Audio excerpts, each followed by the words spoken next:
Good evening, SPED 431 students.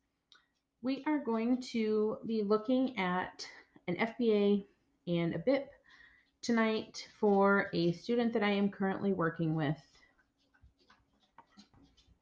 First of all, to protect the privacy of the student, I'm going to be calling him Tommy so that we do not, again, violate the student's privacy. It's always important if you are not speaking directly with people who are relevant to the IEP team and you're needing to discuss behavior that you keep student information confidential. So again, I will be calling this student Tommy for the case study. Just to give a little bit of background on Tommy before I start in on the FBA and the process that I went through to create this FBA and this behavior intervention plan.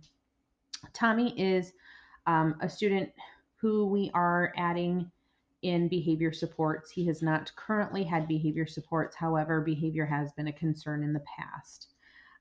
Tommy is a student who is a fifth grader at Sergeant Bluff. He attends most of his core classes, math, reading, and written language, in the ELP classroom, which is Sergeant Bluff's version of a TAG program. It stands for Extended Learning Program. So he is identified as a student who is talented and gifted. He is extremely, extremely bright and advanced for his age.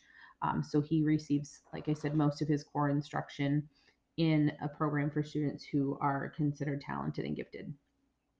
Um, Tommy exhibits some skills that would appear to look like a student who is on the autism spectrum. However, he does not have autism, but he does show some traits. Um, some of those traits we see are perseveration. So he perseverates or fixates on certain topics, certain things. He does show some challenges with anxiety, specifically when it comes to academics, although he fully understands what he needs to do and how to complete the academic task. The actual process of doing work is a challenge for him. We also see some minor sensory um, deficits or some different sensory things that Tommy deals with during his school day. He does see a psychiatrist and is under the management of Siouxland Mental Health for medicine to address ADHD. Um, the psychiatrist feels that most of his issues are concerning his ADHD, and most of them relate to his unaddressed or undermanaged ADHD. And then the anxiety and other behaviors kind of stream from there. So, we'll go ahead and get started with the FBA. And I'm just going to walk you through the process and kind of talk through how I got some of the information. I've got some data for us to look at, and we'll just go ahead and go through this process. When we get into building the BIP, we'll talk about the intervention process that we went through and what that looked like. And then we'll talk about the behavior intervention plan. So, like I said before, this is the first time that Tommy will be on an IEP for behavior and behavior supports. Tommy is currently on an IEP, but for speech only. Tommy does have a pretty large deficit with speech, and he has direct service minutes with our speech and language pathologist twice a week. He stutters to a level that I would consider severe, and it is often hard for him to engage in conversation unless he initiates the conversation about a topic that he wants to talk about. But as far as his receptive and expressive language when communicating with a teacher, say about his work, um, especially when he feels like he is what's the right word to say, when he feels like he is being called out for something, when he gets nervous, the stuttering gets much worse. So keep that in mind as we go through this, that communication is a concern also. So, Tommy's behavior of concern. So, Tommy is kind of twofold. He's got a couple different behaviors of concern. We're looking at self regulation or emotional regulation skills, and then also his ability to time manage and complete work tasks. So, the behavior of concern is listed as follows. Tommy displays poor self regulation skills. When Tommy is given an academic task on the computer, he often wanders off of the assignment and plays games instead. When Tommy is confronted by the teacher, he will grunt or growl at the teacher, slam his computer screen down, throw his computer, leave his work area or the classroom, hide in the cubby of his desk or in his locker, or scream at the teacher things like, I'm not doing it, meaning his work, leave me alone. Sometimes he'll scream no. When Tommy is given work to do on paper, and this is done when he's not able to be successful with the computer, he has lost computer several times this year so far. When he's given paperwork to do, instead of the computer, he will crumple up his paper, sit with his work in front of him for extended periods of time without initiating any work on it. It says things like, it's too hard for me to think, this is too much work. And that's kind of in regards to it's too hard for him to do on paper. Tommy consistently has late work and fails to turn in most of his work assigned during the school week. He also struggles with executive functioning skills of organization and time management. He often forgets to bring necessary materials to class and loses his materials. His work is often scattered inside of his backpack and not on his work clipboard, which he uses to keep all uncompleted work. Tommy does not use his time wisely in class when given work time to complete tasks. He works at a much slower pace than his peers and will sit for long periods of time without completing any work during independent time, and often does not follow along with the teacher during guided instruction. So if the teacher is completing, say, a math problem on the board and they're to be copying it down, following along, following what the teacher's doing, Tommy often fails to do that. He's basically a kid that's just kind of a-okay, just sitting and existing in class, um, which is not conducive for a classroom setting or a work environment. So those are the behaviors of concern that we are looking at. Tommy's strengths. He is an extremely bright student who receives all core instruction in reading, math, and written language in the ELP classroom or extended learning program for advanced students. He is currently working on all sixth grade content. Next year, when he goes to sixth grade, should he continue to qualify for ELP, he would then either work on the advanced track or the double advanced track, either moving to the seventh grade curriculum as a sixth grader or potentially eighth grade curriculum as a sixth grader in any or all of those areas that he would qualify for. So he is extremely bright. Tommy has an extensive vocabulary and is able to recognize and describe his emotions very thoroughly. For example, one day he was struggling to, they had a writing prompt and he was struggling to get anything down. Once behaviors escalated and he ended up in the office, and I went in to work with him a little bit one-on-one. And when I just asked him what what is the problem, what's tripping us up, why can't we get started on his work, he turned to me and said, I'm perplexed.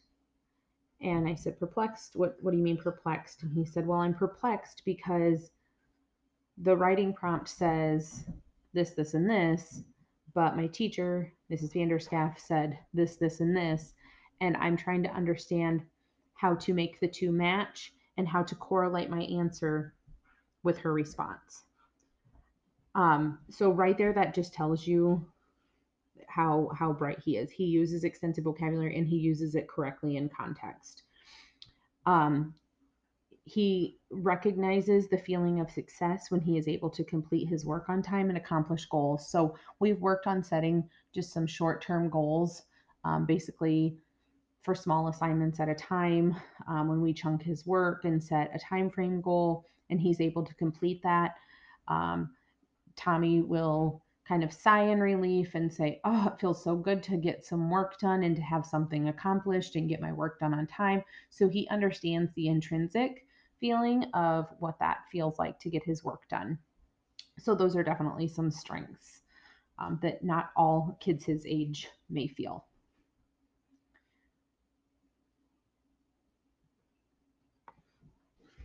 All right, going into the descriptive summary, we've got a lot of information here for Tommy, and I will show you this kind of as we go through. So, one of the first things that we did was we completed the FAST screener, the functional assessment screening tool.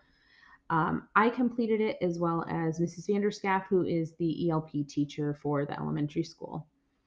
So the screener showed that Tommy's primary function of behavior was to escape or avoid tasks with a secondary reinforcer of accessing preferred items. And I'm glad I caught that there. That should say of, not or. So we consider him to have a primary and a secondary reinforcer because his those two were so close. So I'm going to show you those. All right. So this is one of the screeners. This is actually the one that Mrs. Vanderscaff filled out, and I scored here for us. So you can see that the social reinforcement of escape was number one. He had, looks like 6 in that category. His second one was social reinforcement, access to specific activities or items is number 2, where he had 5. So since we know Tommy well, and we know that he does not like to do work, and that is typically a big trigger. We'll talk about that when we get to antecedents, and he will pretty much do anything to escape work. That was not shocking to either of us. And we also know that computer is a preferred, and computer also causes lots of issues. So it was not shocking that access to specific activities or items came up as a secondary reinforcer. Um, since, again, Mrs. Vanderscaff and I know Tommy very well, and we felt like those two things are what are driving his behavior, we went ahead and listed those as primary and secondary functions based on this screener. Now, you won't always have a secondary, but these two were so close. And again, knowing what we know about him, it made perfect sense to us that both are driving this behavior. Here's the second one, which looks almost identical to what Mrs. Vanderscaff had filled out. This was the FAST that I filled out. Again, you can see that the social reinforcement to escape came out number 1 with 6 items there. And then the access to specific activities or items came out as number 2 with 5, followed by the same attention number 3. And then the sensory stimulations really didn't come up high here. And this one actually shocked both of us a little bit that it was even as close as it was to what we considered our secondary reinforcement or our secondary function, because he's not typically a kid that wants a lot of attention that we see. However, sometimes functions don't always present themselves as they should, and that's why we complete screeners such as this FAST tool. So that is different from what you have seen so far in your case study. We are identifying a primary and a secondary here. So it just says in here that I also completed the FAST screener and the same findings were apparent, that we have a primary function of escape and a secondary function of trying to gain access to specific activities or items, which would be the computer for Tommy. Some ABC analysis was completed that was performed during my own observation of Tommy in his ELP class. Common antecedents were when Tommy was presented with a work task, teacher redirects, and being put on a time limit or on the clock. Now, you'll see later that we talk about how that is also a strategy that we've used with Tommy. When we work with Tommy together to come up with a reasonable time frame, that works much better for him. However, if we say to him, you have 2 minutes to get this done, that's when you see the anxiety kick in and we start to see behavior. So when we give him or put him on a time limit and kind of hold him to that, that's when we see these behaviors. Tommy's common response to these antecedents was grunting or growling at the teacher, saying, I can't think, after sitting for several minutes and refusing to begin paper pencil work and running from the classroom. Now, the I can't think is a common It's a common response from Tommy. However, it's not known to us, nor is there really any way to prove if he really just has a mind block and can't think, if that anxiety piece is kicking in and allowing him to not be able to think through what he needs to do, or if it's just a phrase that we've learned to use to kind of give ourselves a break from doing what we need to do. During one observation period, Tommy did not show up for science class. He was missing for several minutes when the science teacher, went to look for him. They did find him hiding in the locker area with his computer, and he was playing video games. Again, this was after 15 minutes of class time had passed. He was on his way to class, according to Tommy, was on his way to class, had his computer with him, realized he needed to stop and use the restroom before going to his next class. And then when he was done using the restroom and picked up his computer, it made him think about playing this race car game that he likes to play. And he kind of got distracted and decided to sit and hide in the locker areas and play the computer. Um, that was the first of several that we had in the continuing weeks that followed. When confronted that day, Tommy slammed his computer, threw it on the ground, and began screaming and covering his ears in attempt to not hear the teacher's redirects. Sometimes he screams words, and sometimes he just screams. That day he was just screaming. A data sheet was used to collect a baseline for Tommy for 3 weeks to get that baseline data. The data sheet collected information on Tommy's work completion, specifically how many assignments were being turned in out of how many assignments were assigned over a week-long time frame, emotional regulation skills, incidents of screaming, work refusal, leaving his work area or classroom without permission, hiding, ripping up or crumpling up papers, those types of behaviors. Materials and organization. So bringing his materials to class, keeping materials and work organized, and his time management skills, which basically just come down to using work time to work and completing work in a reasonable amount of time. The reason that we have so many different behaviors that we were tracking, and sometimes you'll have this when you're first working with a student who has an array of behaviors. And his behaviors are fairly complex. So we see that executive functioning piece with Tommy, meaning that his organization skills and just kind of some of his self help skills, some of his independent skills are not quite there yet. So there are different executive functioning rubrics that you can fill out, but that doesn't really describe exactly what we were seeing with Tommy. So I actually created my own data sheet, which is very possible to do as long as it's well explained what we're looking for and what we're tracking. I actually completed my own so that we could really hone in on what specific behaviors we want to keep an eye on. Not that all of them aren't an issue, because we know they are, but it would be unreasonable to think that we would track all 4 of those goals, and we need to start to prioritize what would be the most important at this time. So I'm going to show you an example of an executive functioning rubric and what that would look like and why we did not use that. So sorry that it's sideways, but this is an example of what an executive functioning skills rubric might look like. So on this specific rubric, we are measuring organization, assignment completion, flexibility, self-control, and emotional control. So some teachers may choose to use this as an entire goal under just an executive functioning goal, or they may choose 1 or 2 of the different categories. The reason that I don't love using these unless you're using them in a very small scale is that, let's say we're tracking just organization. So in order for the student to gain full points, it says materials are complete, neatly organized, well maintained, and modified to assist in learning. All of those things are fairly hard to measure. To get a 3, materials are complete, neatly organized, and well maintained. So we take out the assist in learning. To earn a 2, materials are complete, but not neatly organized or well maintained. And then earning a 1 are incomplete or disorganized. So a lot of times when we're tracking goals, whether it's adaptive behavior like executive functioning or behavior goals, we're looking at it for maybe over a week-long period. But looking at the data by day, just like we did with our case study.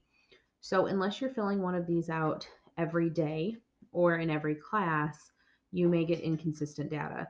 So, for example, if the student starts out their day in the area of organization and all of their materials are complete, neatly organized, well maintained, and modified to assist in learning, then they might earn a 4 for their first class. But as the day goes on and they get disheveled and their work gets all over the place and they start to lose materials, by the end of the day, they could end up in that 2 or the 1, the developing or the novice section, which again leads to inconsistencies unless we're tracking it by class or just by day. I don't love these rubrics. Some people do. So I decided to make my own, and I'll show you what that looks like now. So again, this is a lot of information. This is not something that we would continue to use every single day because it is a lot of tracking, but for the purpose of getting a baseline and really determining what we wanted to use for a goal, this is what we used and what I've created. So we've got 4 different things that we're measuring here. The first one is materials and organization. And then the second one is time management. So when I first interviewed Mrs. Vanderschaff to look at what major concerns she had, she brought up these 2 areas here and said that although sometimes he is able to keep his materials organized or he's able to manage his time, very seldom does he do it on his own independently. And a lot of times it's with her sitting one-on-one with him, or what we would call guided. So to get a better idea of how often he is needing that additional support, what I did is I broke it down to, is he doing these things independently? Is he doing it with prompts, meaning 2 or less prompts? Or is it guided? And what I asked her to do, since she has him for the majority of the day, is to put a tally on that day for each class. So here he had 4 classes in the day. So 2 of those classes were identified that he was able to organize his materials independently. In one of those classes, he needed 2 or less prompts, so we would consider that the prompting level. And then 1 class per day, he was fell more into the guided area, so he needed one-on-one assistance with that. And then we did the same thing for time management.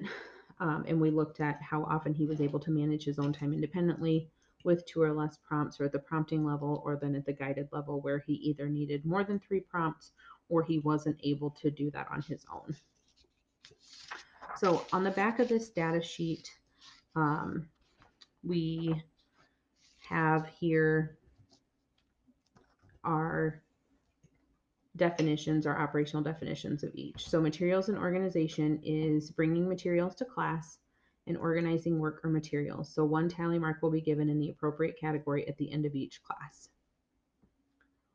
So that was the baseline. And then for time management, a tally mark will be given in each class to demonstrate the level in which he manages his time, which is working during work time and sustained in a task. Total number of tallies will be averaged at the end of the week. So again, as I explained before, wherever he falls in that category at the end of that class is where the tally was placed. So this was week 1. He was actually absent these 2 days. But for these 3 days, what I did then is I totaled up to see how much of the materials or organization time was done independently, how much was done at the prompting level, and how much was done at the guided level. And I did that basically by taking each category and averaging them together to get my percentage. And if you total these all up, they equal 100% or 99, depending on if we had decimals, because I never round. So again, if you don't round, make sure you never round. So some of these come up to 99 just because I didn't round my decimals up. So you can see in week 1 here that he was in the materials and organization piece, he was hitting like at 75% range, 83%. So these would be considered more independent. He did have some guided in the materials and organization area, but definitely outweighed by the independence. So week 2, looking at the same goals, And again, the same system was used for tallying as defined in the operational definition on the back. Here, when we average that out, his independent skills of materials and managing, organizing his materials rather, was 70% independent. And then here he kind of fell in between the independent and prompting level, so that 35 to 40% for his time management skills. So we start to see a drop here. So this was the first thing that kind of triggered me to think maybe this is an area we want to look at. Then we get to week 3, his organization of materials. He was 100% independent with his entire week. Obviously, was gone on Friday here. And then for his time management, again, we start to see that we have less independent and even less prompting, and he's hitting more here into the guided area. So again, I've got 2 out of those 3 weeks where he was not independent in that skill. So that made me think that that might be a goal that we want to monitor. Okay, so those were the first 2 things that we tracked. After that, we started to look at just basic task completion. This is a constant struggle to get Tommy to complete any work at all or turned in on time. So what I asked the teacher to do is the goal was for him to complete assignments given to him by the due date. So a tally was marked in the column of assignments given. So every time he was given an assignment, the teacher would mark a tally under the assignments given area here. And then for every assignment that was turned in on time, he got a tally on this side here on the assignments turned in on time. So this was collected over the entire week. So this is data for an entire week's time. So week 1, as we can see, he was given a total of 6 assignments. Only 2 of those assignments were turned in on time for an average of 33% of his work, which is turned in on time. And some of these assignments that show that were not turned in on time weren't turned in at all. If we look at week 2, he was given 11 assignments throughout the week in all 4 of his classes, turned 2 of those in on time for an average of 18%. And then on week 3, he was given 11 assignments for the week for his 4 classes. 4 were turned in on time for an average of 36% of his work completed on time. And then the 4th thing that we tracked was emotional regulation. So emotional regulation is defined here as the not throwing a fit, going under desks, running from the classroom, putting his hood over his face, any other behaviors in attempt to escape work. So a plus was given at the end of that class if he exhibited appropriate emotional regulation. So no throwing a fit, going under desks, all of those behaviors that we talked about in the operational definition and the behavior of concern. And then a minus would be given for each class that he did not exhibit emotional regulation. So let's go back to week 1. My paper's upside down here. So if we go back to week 1, again, he was gone those first 2 days. This seemed to be a really good week. He had all pluses in his classes, so 100% emotional regulation. And this could be 1 incident or it could be 10 incidents within that class period. So we can see looking across at reading this week, only on Friday did he show some hiccups with his emotional regulation. Here on Thursday in written language is what that WL stands for. A couple in math throughout the week and a few in science throughout the week. So he was able to show emotional regulation 12 out of 20 class periods, or 60%. And the reason that win wasn't tracked on any of these is because actually he had so much late work that his win time was actually used as a study hall for those weeks to try and get him caught up on work. And most of the time he was completing that in the office because that was where they had deemed him to work that day. So here you can look, he has got 14 different periods where they recorded. For some reason, science didn't get recorded on this day. on this Thursday. So we just didn't include it in the count. And sometimes that happens, but we want to make sure rather than counting this as 15, then we only count it as 14 because we can't count that last monitoring period without data. So here he had 9 out of 14 or 64% emotional regulation. So here he actually got sent to the office. So that must have been a bigger behavior. Okay, I'm going to switch back over to our FBA then and show you how I then summarize that data.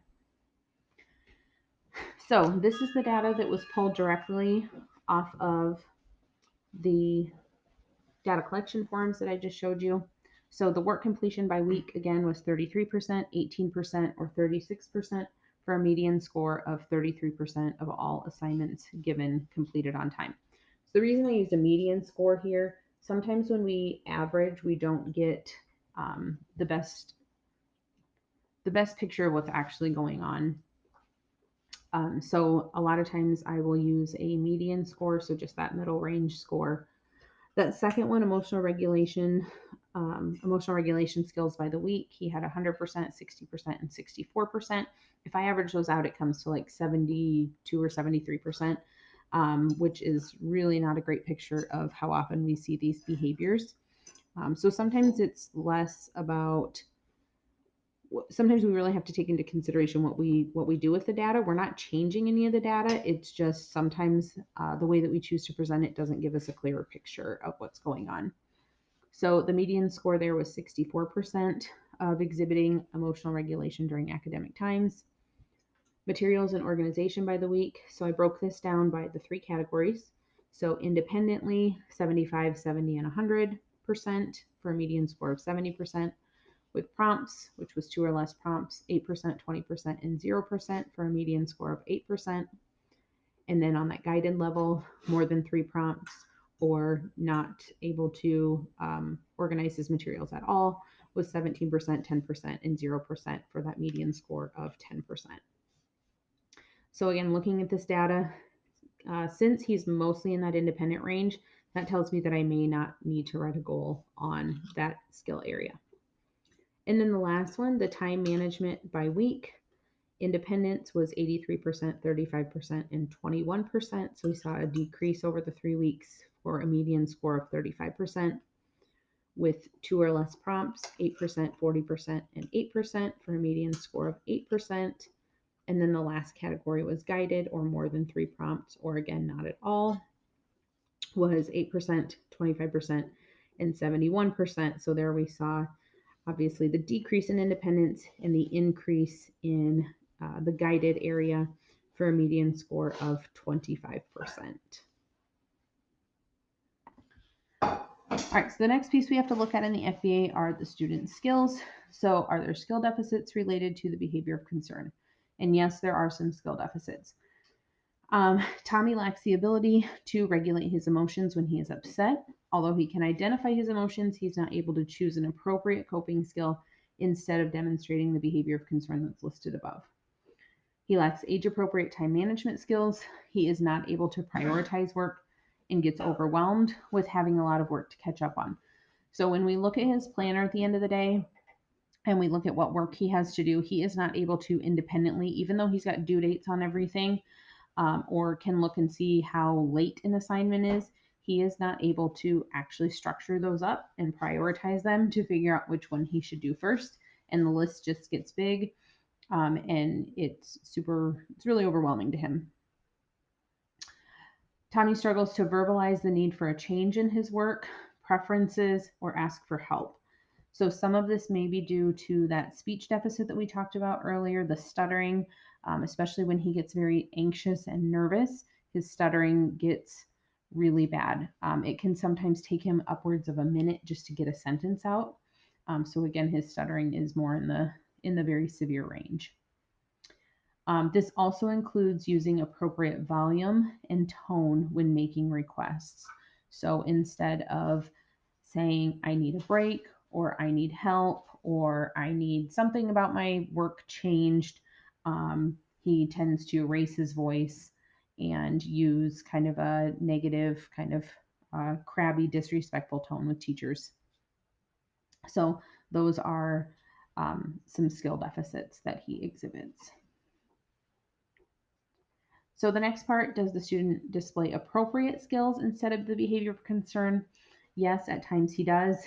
Tommy is able to identify and verbalize his emotions, and he does that again using that extensive vocabulary. Once Tommy finally calms down from an incident, he is able to focus on a task in his work. So it's almost like he has to blow up and get it out, and then he's able to come back down and is more likely to work. When Tommy's work is of a preferred subject or topic of interest, he is more likely to attend to his work and comply with work demands.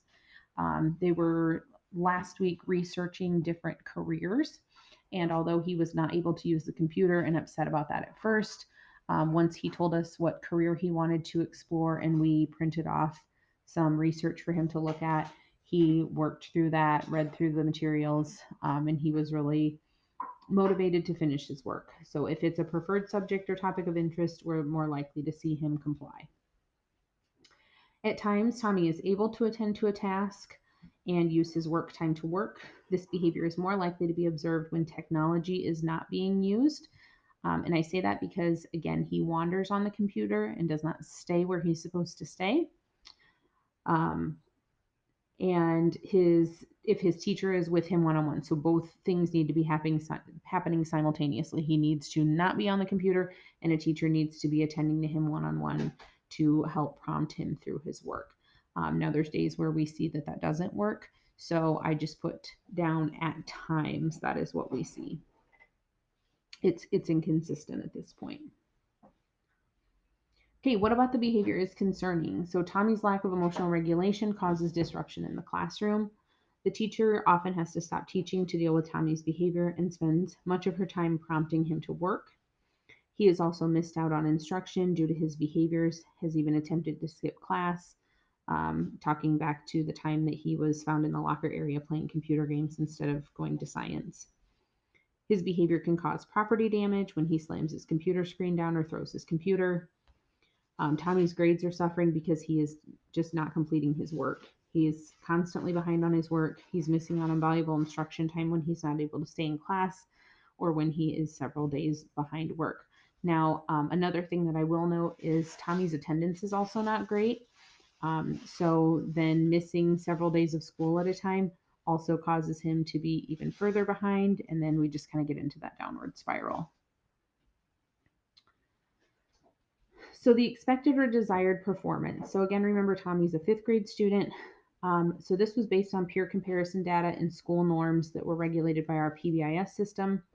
Students are expected to demonstrate emotional regulation without incidents of screaming, running from the classroom, and or hiding from their teacher, throwing items, or grunting or growling at teachers 100% of the time. A typical fifth grade student would be able to manage their emotions and demonstrate emotional regulation 100% of the time. So, again, just think of age appropriate emotional regulation skills for a fifth grader. That doesn't mean that they don't get upset, but we typically wouldn't see fifth graders screaming and running and hiding in a locker. Typical fifth grade students turn their work in 90% of the time within a school week, and that was actually collected over a week of assignments given to an entire class where we got that peer comparison data. It is expected that fifth grade students use work time to work and manage their time in an age appropriate manner. So, for example, that would mean when time limits are set by the teacher for the whole class. So it may be we're going to work on, you need to complete this worksheet. You've got 10 minutes to finish it. Most students would be able to finish it in the time frame given by the teacher or would understand that that work then becomes theirs to complete on their own. So current level of performance, we took that baseline data, and again, the two main areas that stood out to me, which I know we only did one in our case study, but this is more of a complex behavior, so I pulled two. So the first one, currently when presented with a work task, so there's my condition, Tommy will demonstrate emotional regulation skills, such as asking for a short break if needed, saying okay and starting on his work, refraining from screaming, grunting, or growling, refusing to work or comply with directives, leaving his assigned area and or throwing materials on an average of 64% of the academic time. Now, I could have switched that back to the negative and said that for 36% of the time, he is exhibiting the behavior of concern in regards to emotional regulation. But I went ahead and flipped it to the positive because that will help me write my goal. Neither one is wrong. It's just how you prefer to write it. The second baseline information I got currently, when presented with a work task and setting a reasonable time frame with the teacher's help. So again, there's my condition. Tommy will use his time effectively to work and complete the assignment on time, an average of 33% of all given assignments. So those are our two baselines. You'll see when we get into the behavior intervention plan that I will be writing 2 goals for Tommy. So since I have given 2 different baselines, I also have to give the discrepancy of each. So when we talk about the discrepancy between the student's expected performance and then Tommy's current performance, the discrepancy between Tommy and his peers in the area of emotional regulation is 36%. So just that 100% of the expected emotional regulation minus the 64% of the time where we see him do those things, the discrepancy is 36%. And the discrepancy between Tommy and his peers in the area of work completion, again, I took the 90% that was identified up here in the expected behaviors for work completion and subtracted the current level of 33%. So the discrepancy between Tommy and his peers in the area of work completion is 57%. Environmental conditions, common antecedents were work tasks, not getting computer, being asked to write instead of computer, being put on a time frame or on the clock, prompts from the teacher, or getting caught using his computer for activities other than work time. The common response from the teacher. When Tommy becomes upset, grunts, growls, screams, yells at the teacher, I'm trying to think, runs from class, hides, all of those behaviors of concern. The teacher begins with a verbal prompt, restating the expectation and reminding Tommy of the appropriate behavior or the expected behavior. If Tommy leaves the classroom, the teacher will follow him to assure he is in a safe place, and the office is called to come and remove him from the pod or locker area. When Tommy is not working, the teacher will prompt him using a verbal prompt to return to a given class. A gestural prompt is sometimes used to point to the assignment or tap on the side of his desk. When Tommy still refuses to get started on his work, the teacher will give Tommy 3 sticky notes on his desk, a verbal prompt to begin working, and 1-minute wait time. If the minute passes and Tommy still hasn't started on his work, the teacher will take a sticky note. That process just repeats itself until all 3 sticky notes are gone. And when all 3 sticky notes are gone, Tommy must go complete his work in the office. So Tommy is escaping, yes, but the work has to go with him. The common observed response from Tommy's peers, they have pretty much learned to ignore this behavior. This is not new behavior, however, it has intensified this year. Occasionally, when his behavior gets too disruptive, usually when he's screaming, the students will look at Tommy, which is only a natural reaction. I tell my students all the time who tend to be loud and they don't like it when their peers look at them. If you walk through Walmart and scream random things at a very loud volume, people are naturally going to turn and look. So the students will look, but they do not interact with him when he is escalated. So the last thing here, that hypothesized function or the purpose of Tommy's behavior, again, based on all of the information that we've collected here and solidified by the functional assessment screening tool or that FAST tool, we see that there are 2 functions of Tommy's behavior. So again, we would call those primary and secondary. So the primary function of Tommy's behavior is to escape or avoid work tasks. So that's the number 1 force that's driving this behavior. And the secondary function of Tommy's behavior is to gain access to preferred items, which for him is the computer being used for games, not computer for work. So that is what Tommy's FBA looks like. And when we go into the next video, which is building the behavior intervention plan, I'll talk about the intervention that was put in place, the findings of that, and how we came to building that behavior intervention plan for him.